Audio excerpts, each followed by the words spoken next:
Foundry Files. I'm Admiral Murphy. And I'm wee wee. New And year's, new evidently, ideas. yeah, that's our thing. And a new computer over here, so that's why you're looking down at me. So much better. I'm a Yeah, high he got a new quality. computer for Christmas. Unfortunately for Murphy. What? How's that Unfortunately for you, I'm in higher quality, so you can see me better. Fortunate. Never yeah. mind. I Never got mind. I got a Star Trek game for Christmas, so screw you.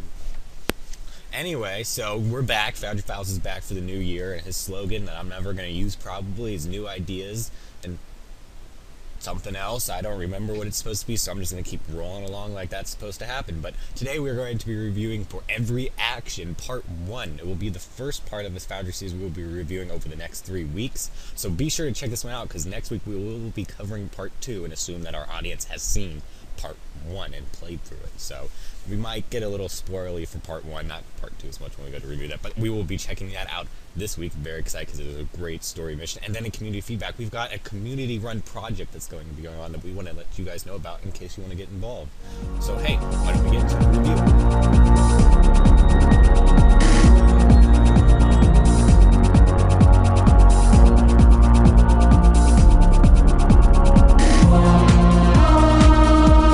This week on Tips, we're going to begin delving into the technical aspect of the Foundry and your Foundry mission, starting with map usage. So, map usage.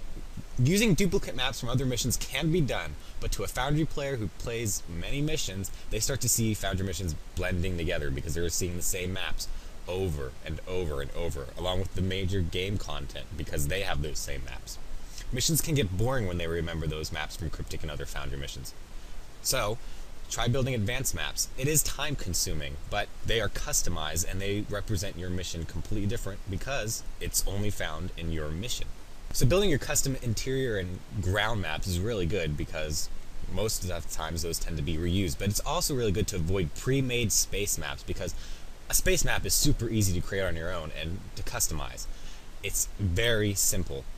The only exception to that rule is if you need to use a pre-made map for the Defera system because you're actually going to Deferi or Earth. That's a good time to use a pre-made map. But if you're going to a completely new system, create that new system because it barely takes any time to create a simple planetoid in space with a star and nebula and rocks and stuff like that. So those are some quick tips to map usage and improving the map quality of your missions. Tune in next week to see transitions.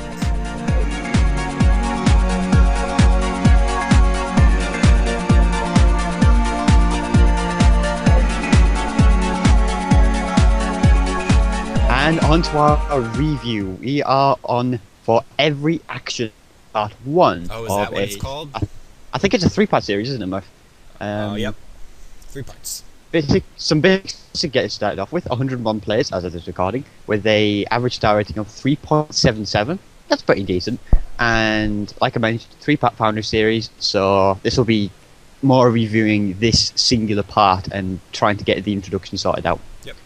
It's also a title that I can never remember. I'm sorry to this author, Captain P.F. Dennis. I am very sorry, but for whatever reason, anytime I go to search for this mission, I just go, what was the name of that? I have played this mission like 3 times, along with the rest of the series, and it's like, I always forget the name of the mission. I think it starts with an A, and it throws me off, and I don't know, but for every action, I will probably forget the name as we review this, so be warned. But should we get into the story, wee-wee? Should we talk a little about the awesome story that is this mission? That I can't. Oh, yeah. Alright, so here we go. A Tellarite freighter has gone missing, and it's up to you to find it. Sounds fun and exciting compared to the other assignments in the past, right? I mean, dealing with Obisek and blowing up Iconian gateways. Well, this is going to be interesting because you stumble upon an interesting mystery when you find the ship. Beaming over to the damaged craft, you find that the entire Tellarite crew has been infected by a contagion. And the only survivors is one captain, barely, and a crazed bullying, singing like McCoy and is it Yellowstone Park or Yosemite Park? I forget which one. But he's singing "Row, row, row your boat." A dark deed from the past is about to come to the light to threaten a founding planet of the Federation. Bum, bum, bum. So this is the first part of this series. It sets up what is to be an amazing story arc. The end is the key here to really bringing it home, continuing the plot strings from one of the best episodes of Deep Space Nine. And that is what really makes his mission shine. That episode, I believe, is called In the Pale Moonlight. And you're right. So, for people who don't know this episode, what is In the Pale Moonlight about? What made it so special? Well, this was about, I'd say, about 2/3 of the way through season 6, so the Dominion War was already fully fledged, They were and pew the pew. Feds and the Dominion were already thing. DS9 was already taken by the Federation, but the Klingons and the Federation were getting basically hammered by the Dominion, and they needed somebody else. The obvious one left is the Romulans, and that's the thing. The Romulans, at the time, had signed a non-aggression treaty, but the way Cisco set it up with the help of a certain Mr. Garrick, suggested that the Romulans would discover a destroyed shuttlecraft of one of their senators that appeared to have been destroyed by the Dominion, when actually it was Cisco and Garrick setting up their entire premises for them to get into the war. And as it happens, bringing the Romulans into the war made a stalemate for the next about season, I'd say. Even the Breen didn't help. So it was a really turning point, shall we say, in the entire arc, because bringing the Romulans into the war changed everything, because it just nullified everything. Nobody could advance everywhere. But they weren't brought in on the most legal terms, I guess is the way I say. I don't know, but shady stuff was done, and Very shady stuff. Cisco at the end realizes he's done some bad things to get this done, but he accepts that he can live with that in order to save the Federation, and I think that's what makes it interesting, because we look at like Picard, who never broke like the Prime Directive, at least majorly, and we've got Cisco here who was willing to break it and have that on his conscience to save the Federation. It was why he chose Mr. Garrick, because he knew Garrick Didn't care. was He that gets kind the of job person. done. Yeah. He would get the job done. And that was just a really great episode to see. And now that arc is being continued because there are going to be some consequences for those actions. Ergo the title, For Every Action. The characters in this mission are okay, but there's at this point in the series, there's nothing memorable about them. You will get to know a few of them later on as the series progresses, but as of part 1 right now, there's nothing really special about these characters, so you won't really be drawn into them yet. I think only like 1 or 2 of them is going to continue into the next part, at least to be like major characters in the plot. Couple, yeah. The dialogue was really well written, though. The characters that are there, though, their dialogue does feel different in the way they speak, especially like when you're talking to the Bolian or the Tellarite guy or the doctor down on Earth or whatever. They feel different. Their dialogue feels different, so that does set them apart from each other. It's not just standard dialogue. Also, there's no branching dialogue in this mission, but the author does have it set up so that your captain does like a whole bunch of speeches during the mission, which we never really see. You usually just say 1 line or 2 line, but he uses the golden text on tabs to represent that your captain's talking. So you will do actually quite a bit of talking throughout this Foundry series, which some people could have problems with that if it doesn't match what their captain would really say, and I could see that happening. I know I didn't have any problems with it. Did you have any problems with the words your captain was saying in this mission movie?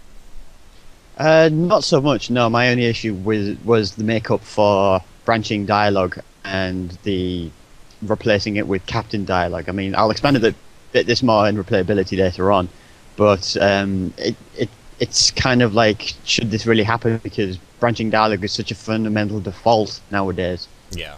And it's sort of like, it's a risky maneuver kind of a thing, really. I was fine without it, but it would have been nice to have some. I mean, it was still well written, and I don't think it was... Dialogue itself was brilliant. I haven't seen as well written dialogue for a captain before. I mean, because we've seen slightly better ones for characters, but not for the captain. No, we don't really see that. It's like one-liners in the text at the bottom. Nobody ever thinks to do this, and this is probably one of the things that makes up for the mission. But again, there's a really bad downside to that.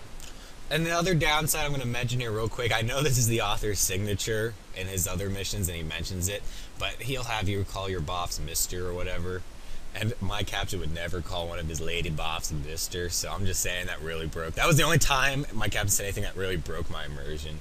So, I mean, I know it's your signature, you might just want to look into it, I mean, because it kind of makes some people go, don't do that. But, there are no canon contradictions in this mission, and of course it continues the plot from the Deep Space Nine episode In the Pale Moonlight, so that's getting tons of points there in Touchstone, and because it's a continuation, and people who love that episode in Deep Space Nine are going to love this mission most likely.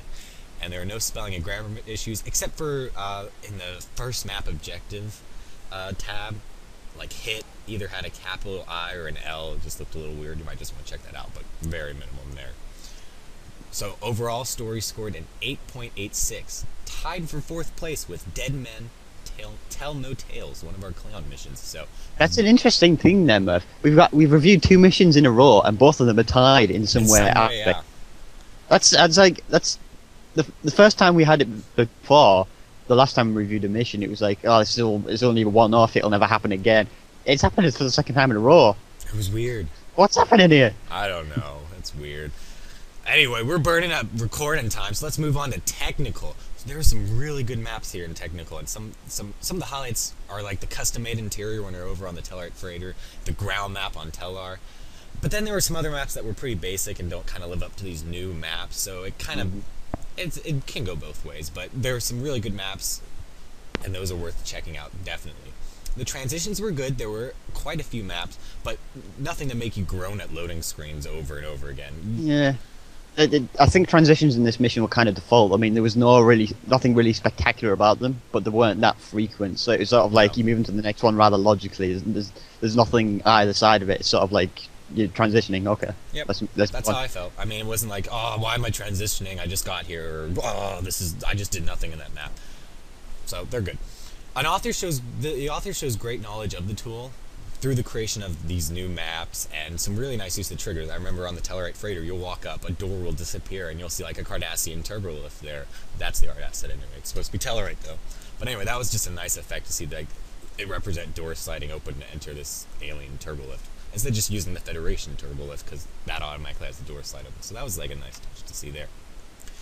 Art asset usage was really good in this mission. To create the maps, in one of the space maps when you go to Tellar, it's not just the boring planet. He's created like this massive like space station, which is like the Tellar shipping lanes, where like all the freighters are flying around and stuff like that. That was cool to see.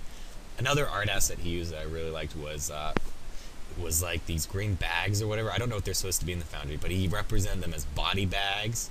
And I just thought that was cool, because I don't think there's body bags in the Foundry, but I know that it was represent something else, like maybe like tents rolled up or something. I don't know, but he represented them as body bags, and I just loved that, and that was sort of something really cool to see.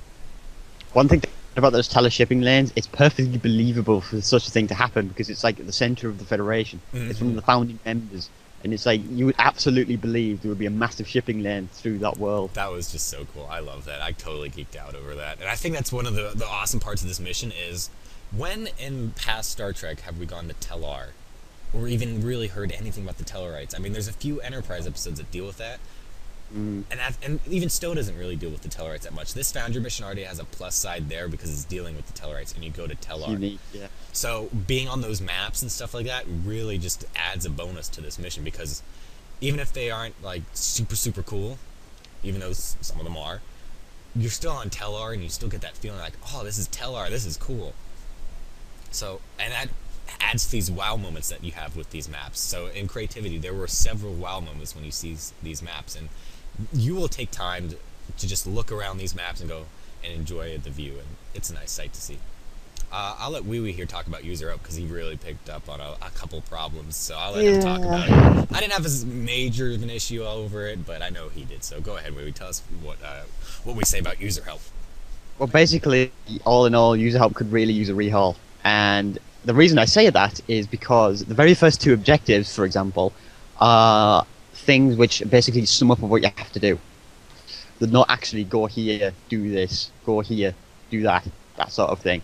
They're more like a summary of the objective. Like you would, you know this, Murph. You put like a summary of kind of thing on the map, saying like an ambitious maneuver or something random like that, and then. This is another one of those missions where it does it in the objectives as well. It's not very helpful. I mean, it kind of makes up for it because waypoints are on the map, but it's not very helpful for a person who doesn't exactly look at their map very often, because you'll be surprised how many people actually don't. Well, because if you're reading through the dialogue, which if you read through the dialogue in this mission, you shouldn't get lost, because in the dialogue it's also telling you where to go. But for people who press F and just go through it, like the gameplay people, they're not going to know what to do all the time just by looking at those mission objectives. Because I know when I skip dialogue in missions, like cryptic stuff, I will be only looking at the mission objective tab. And if those instructions are terrible, which cryptic usually is pretty good about making sure they're easy and simple for players to understand, I'll know where to go. But if they're not simple to understand, I'm going to get lost. So that's something that the author should look into. Yeah, half the time you would have an objective and you would have to look on the minimap anyway to see where you're going. Saying like interact with this person, like where is the person? I'll look on the map. Usually that's a case about half to 2/3 of the time. This it only has the one of those two effectively. So a lot of rehauling, like I said before, could really use that kind of a thing to the mission to really bump it up. But hey, no Foundry limitations were detected, so thumbs up there. Tech scored a 7.5, 14th ranked in the technical section. And now it is time to move on to gameplay with Dungeons and Dragons Master Wee Wee. Oh wait, this is Star Trek. Sorry, my bad. Go ahead, Wee Wee. You'll probably review me as a critic today in this mission because I've only spoke negative things. And the gameplay, unfortunately, really isn't that different because to start with, space gameplay was relatively weak. Whilst there is the usual stuff to go to, like reach markers and interacting with objects and NPCs, the mission is basically go here, click that, click over here, etc. There's no real coherent continuity or involvement with it. And there wasn't even space combat, and as a result, we limited it from the final results. So it's kind of like, okay, we go here, click that, move, stop, move, stop, move, stop, let's go. Mission over. That's it? Okay. So it's kind of icky on that part, icky, if that makes any sense. But ground gameplay, on the other hand, was functional. There are some interesting elements during the mission. For example, the freighter boarding, the player can put on their EV suit. Oh, I love that. For more involved with the story, that's very handy, yeah. Especially if you've got the one from the Seastar plugin. Yeah, go buy it, people. More Seriously. It's more interesting the space gameplay, I'll say that, because you've got the map, you've got the EV suit, you've got more interaction, there's more involvement, that kind of stuff, and there's combat, which was relatively functional. Whilst there may only beasts reskinned into Tellarite to provide a zombie-like fight, there's no other combat at all. Really, it's something that could have probably need addressing. Yeah, there's a severe lack of combat in this mission. It's mainly story orientated. Two mobs but, combat. Yeah, and they're both overlapping at each other, and you have to kill them at the same time. So it's one of those things that if going to just shoot stuff, yeah, you don't want to. You don't want to play this mission. But it fits with the story, because I mean, in Star Trek, when are you slaughtering and slaughtering and slaughtering? For gameplay mechanics, that's not great, just having minimal gameplay like that. But I think for the story, it kind of fit, not like slaughtering and slaughtering and slaughtering, even though the author could have well done that. So I think when you look at it, the way gameplay is set up in this mission, it's more to complement the story. So if you're coming into this to enjoy the story, you're still going to enjoy the mission. If you're just coming into it though for solely gameplay and to shoot stuff, this might not be the mission for you. Yeah. Now, would you like to talk about replayability a little bit before we give the score? Yeah, I mentioned this earlier, and I'll expand on that. The only thing this mission really has going for it in terms of replayability is the fact that it's a part 1 of the series. The rest of it is branching dialogue. And that comes back to the thing I mentioned earlier between branching dialogue and captain dialogue. And the lack of branching dialogue in terms of gameplay really makes a rather large dent in the side of this mission. Because without branching dialogue, it's a very common thing to do nowadays. For the player, it doesn't give them a choice. No. The player would give a choice. Like, I would say this instead of saying that. In this, you have to say this. Because there's so much dialogue orientation or that. Because I mean, it would be writing like a novel. I could see it that way if there was multiple options, that kind of dialogue. But the lack of choice really hinders it on the gameplay side. So, what did you think on that kind of thing, Murph? Because I found it a bit iffy. I don't know. I didn't have a problem with there not being branching dialogue as much, but it would have been nice to have it because there are some missions where I feel I like having to make the choices and stuff like that. Especially in there was one mission where it was all dialogue based, but you had options every tab that really made up for that. So it wasn't like it was like a 2-hour-long mission that was all dialogue basically. But I was still kept into it because the dialogue was well written, and I had choices, and those choices were different. So like if I said this one thing, the NPC would say something based on what I said. But if I knew if I chose the other choice, which was kind of the more snarky remark, they would say something completely snarky back to me or something like that. And that kept me into it. This, you're kind of along for the ride, and I'm fine with that. But some points, yeah, branching dialogue could have made it better. I think for a replayability scale, at least the way we score it here, it's still great to replay if you just want to experience the story again. But for gameplay mechanics, there's not much reason to really replay through the mission. No. So, what do we say for gameplay here for our score before we wrap everything up? In 5.84, which put it in 23rd place, unfortunately. So, yeah, Could use a gameplay little bit. really could use. Well, I wouldn't say a little bit. I'd say a lot more involved in that kind of thing. I know that sounds a bit harsh, but I really feel that gameplay kind of lacked quite rather severely in this mission. Yeah. So what do we say overall here, Willie? What do we think of For Every Action, Part 1? Well, for any Star Trek fan stories, especially DS9 like humor, this must be hilarious. Go DS9! Part 1 does a really good job of setting up a great story which will continue in the next 2 parts. Stay tuned. Technical is really good as well. But for those just looking to shoot things, as mentioned, this really is not for you.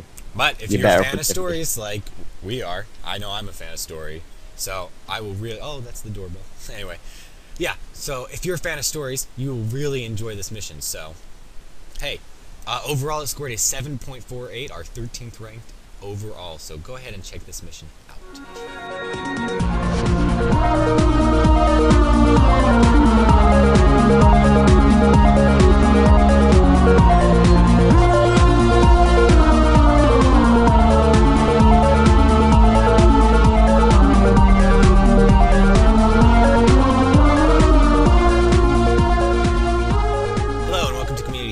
I'm Admiral Murphy, and that's Wee Wee. Oh wait, we already introduced ourselves. I guess I could have skipped that. Oh well. Wee Wee's falling asleep there, because we had to wait for the last video to load, and it took like, how long did that take, 20 minutes? I don't know. Like it. So we just talked about life and the mysteries of the universe.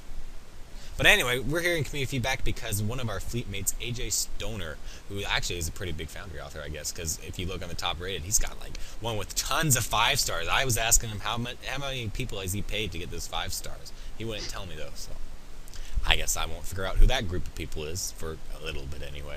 If you know, call me. I want those 5 stars. But anyway, what are you doing over there? Are you trying to say no? No, I'm just saying go on. Oh, okay. So I guess we should talk about his plan here. So he recently came out with a post, both on our forums and over at Starbase UGC, which you can go check out there. We'll have links in the show notes to his post. But basically, he wants to get a group of Foundry authors together to do 2 things. His first plan is to kind of assemble a list of features for the Foundry and stuff like that Cryptic should be working on, and basically have a whole bunch of Foundry authors sign off on how important it is to work on this stuff, because, again, look at what Foundry updates we've had recently. I mean, it has increased, but nothing super major. I mean, you can argue Season 7 had those major things that we've been asking for, but really, if you look at it, none of the season patches have had the massive Foundry update that us authors have wanted. So his idea is to send in a list of stuff with authors who have signed off on this, saying, hey, could you guys work on this? These bunch of authors want it, and stuff like that, and why it's important. So that's his plan there. I don't know how far that's going to go with Cryptic, if it will at all, but I think it's at least worth a try. At least I'll sign off on it. Wee Wee's a little more pessimistic, but that's Wee Wee for you. I'm a critic today. He's in a bad mood. Santa didn't give him what he wanted, so he just got a computer. Nobody wants a computer that actually stops them from freezing on the internet, so whatever. The next thing you know, what's going to happen, don't you, Murph? I'm going to actually freeze the next episode or something. And he's going to get the blue screen of death over Skype. That would be awesome. Let's take your bets now, people. Start your betting. But anyway, so that's his plan there. We'll see if that works at all. Honestly, I think the stuff's eventually going to come once Neverwinter hits. Yeah. Because that's the whole problem right now, is the Neverwinter team is the Foundry team, basically. They're over there at Neverwinter. So I don't think, if they're going to be hopping back over to Stowe to help improve the Stowe Foundry, that's not going to happen until Neverwinter's out. And Neverwinter is still in alpha. I haven't heard anything about the beta still. Beta's been, like, quiet and dead. So. Well, I wouldn't think that would happen, because Season 7 brought in a few new features, and Neverwinter's not even released yet. So we're seeing a little bit, but probably going. Yeah, every time they update the Foundry, I'm thinking the Foundry team in Stowe will just convert it over for Stowe use. But obviously it's slightly different, so it's a little bit harder. Yeah. And that's kind of the thing. It entirely depends on what progression Neverwinter gets on, and what kind of development it really, shall we say, how fast paced it will be and that Yep. kind of thing. So So yeah. basically, I think the most important part here is just to make sure those Neverwinter devs, after Neverwinter comes out, fix the not fix the Foundry, will tweak the Foundry and Stowe to bring it up to par. Because seeing the screenshots and stuff that have been posted of and the videos posted of the Neverwinter Foundry, we're not quite up on par with it yet, especially visually. Like, the whole character creator or stuff like that. You had instead of the art assets and just a whole list, it was like the icons with the pictures and stuff like that. But we're not there yet. So that's like one thing we'd like to see there, and we know they have different features and stuff, so hopefully that's coming soon. But his other plan here, which I totally want to get in on because it is awesome, and I've heard this, authors have previously worked on this plan before, which is they want to collaborate and create their own like featured series. Because when Cryptid makes their featured episode series, we assume it's not just one person cranking these things out, but it's a team that's working on it. You got your writer and your art designers and your content makers who program everything in. So his idea here, and I've heard this pitched in the past, is to get a bunch of Foundry authors together to create like a season in Stowe, like a Star Trek season, 26 episodes or something like that. I think was his idea, and just to boom, crank them out, and be like, I don't know if that was his idea. I read it somewhere in a thread, but his idea is just to create a Foundry series like that, where multiple authors have written it, and I think that would be really cool to see. I remember that getting pitched probably a year ago, and I really liked the idea, and I just think it's cool to collaborate on stuff. It's kind of hard in the Foundry right now, but if it could be done, which it hasn't yet, I think that would be huge. So I'd be interested. What do you think about that, Wee Wee? I think that it is a brilliant idea for the reason that everybody be able to collaborate on a series and have their sort of like the different episodes of their arc, their own personal arc, which could be in different points in the series. Yeah. So go into this one and then go into the next one and the next one, a bit like DS9, and it'll just progress throughout the series and eventually they'll collaborate into one massive thing and that kind of stuff. There are many ideas which you could support that, so it's a brilliant idea as far as I'm concerned. Yeah, I don't think it was AJ who specifically said their idea for doing this, but I think it was somebody else who tried to work on this in the past. Said like their idea was to do the 26 episodes, like a whole season of Star Trek through 26 episodes, kind of more like Deep Space Nine, where there was a story arc through that season. But you could have episodes in between where they're kind of stand off on their own, so an author could just like myself, I could just go, hey, I'm just gonna write some random mission that deals with the Teferi and go throw that in there. So, but then you could have missions where it's like a three-parter where you're blowing up the Doomsday Machine in a war and stuff like that. Because we've seen, oh, was that not? That wasn't a two-part. That was a one-part. But whatever. You could have a story arc about that. I know my Stowe canon. Give me a break. But hey, that'd be a cool idea. So if you are interested and AJ's okay with it, you can. I'm going to throw his @name below in the lower third. You can also go check out the threads and maybe leave a comment there, either on Starbase UGC or JupiterForce.org. If you have an account there, you can just contact him through there. But anyway, those are his ideas there. If you have community projects you're working on, you want to send us your missions, hey, if you got a Foundry trailer out there that you want us to play on the show or just check out, you can email us at foundryfiles@gmail.com. Anything else they can email us about there? I think that covers it. There is one interesting thing that we discovered over the past couple of weeks. I don't know if we mentioned this before and previously. We found the importability and exportability on right. Character Creator. Yeah, so basically, when you save a costume in the tailor, that thing gets uploaded to your screenshots folder. In the Foundry, you can import that. It's a little more difficult because there's no actual visuals, so you have to really look up which one it is and which day it was, yeah, that kind of stuff. But it is possible to put an exact replica of your character in the Foundry, and more importantly, in my opinion, a ship with your registry number and your ship name in it instead of just a whole bunch of random numbers. Right. So yeah, definitely, because for like all my missions, Just a little thing. they're using my NPCs from my main tune. I had to go and recreate them, so they're not 100% accurate, and some of them they don't even look accurate. But using this, I could totally go back and make them 100% accurate. I think that's cool alone. But also, Wee Wee's making a mission right now that, can I say where it's taking place? Are you okay? Or you don't want to spoil it? It's taking place at Deep Space 11, whatever. Yeah. Bam. Anyway, so he needed Admiral Murphy's costume, so it was nice that I was able to go in and send that to Wee Wee through various means. I could just download the image and send it to him, and now he can upload it and throw it into the Foundry. I thought that was really cool. Did you actually do that? Did it actually work? Because I was skeptical. Yeah, it actually worked, yeah. So that's an awesome way to share just like NPCs. Like Havrahaz Helna, if he could just share that out with somebody who wants to throw Helna in a mission, bam! There is a drawback. Jupiter uniforms and uniforms like the Only Yeah. God outfit don't work in it. Yeah, so They you just try. default to an ordinary one. So but they do have the option for it. It's just it won't work. It will default. So don't even bother trying. I did And ask that immediately, like when I heard this, like, oh, can I get the Jupiter uniform? No. work. You can import lockbox ships like the Tholian ships in through that, and it Oh, works ones that brilliantly. are 'Cause I've got nice. both the Breeding ship and the Recluse carrier in the Foundry there. I can just That's import kinda the costume. cool. I've already got the ships. So all you need to do, as easy said than done, is get your hands on the lockbox ships and import it into the Foundry. Dude, you could totally make a Tholian mission where they're only in space using that, because you get the spaceship in there. That'd be geeking out. See, look, we're finding ways around that. Cryptic's not adding this stuff. But hey, I think that's all for this week's episode. So next week we'll definitely be covering part 2, deuce, do, some other language, part whatever. I don't know foreign language. Yeah, don't do that again. I'm not going to do that again.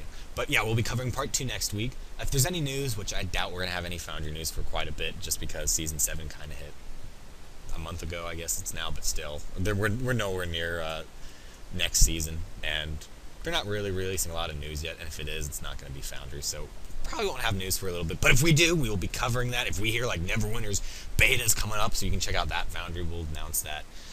But that's all for this week. I don't think we made his announcement, so I think we're good. We will catch you episode 12 next week. Later, everybody. Say bye, wee wee. Bye. Bye. Bye, everybody. Wave. Bye. See ya. Goodbye. You over there. Bye.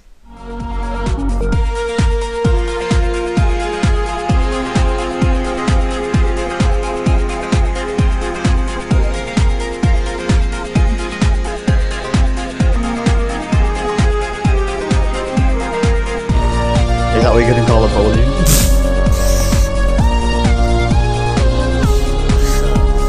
Okay. I totally don't have to break from the I've made the joke in the past about the Bolians and him being one. And I always call him crazy, so that was totally my subconscious throwing his last name into this.